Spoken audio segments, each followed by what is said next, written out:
L'ordre du jour adopté, l'honorable Clément Kankou prend la parole par motion incidentielle et accuse crûment les bureaux Minakou de faire de l'Assemblée nationale une caisse de résonance du gouvernement, ce qui a conduit les députés de l'opposition à vider la salle des congrès.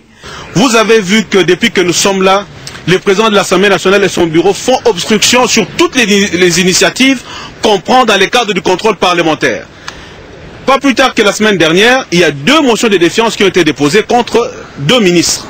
Mais ces 2 motions de défiance ont été étouffées alors qu'elles ont un caractère contraignant. C'est-à-dire que quand on les dépose, 48 heures après, on doit traiter de ces 2 motions de défiance. Il y a eu des interpellations qui ont été déposées, aussi bien par un collègue de l'UDPS que par moi-même, qui ont été étouffées par le président de l'Assemblée nationale. Et l'opposition d'étaler quelques dossiers gelés par les bureaux pour conforter sa position. On a envoyé une mission parlementaire au Katanga, au sujet de ce qui s'est passé dernièrement sur l'affaire Katakatanga.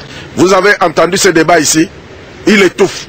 La plénière a décidé que le mandat de PCA d'une entreprise publique est incompatible avec celui du député national. On a demandé à la PAJ de citer tous ces mandataires-là et de les mettre dehors, ou de les appeler pour qu'ils choisissent. Est-ce que la plénière est encore souveraine? Elle ne l'est plus.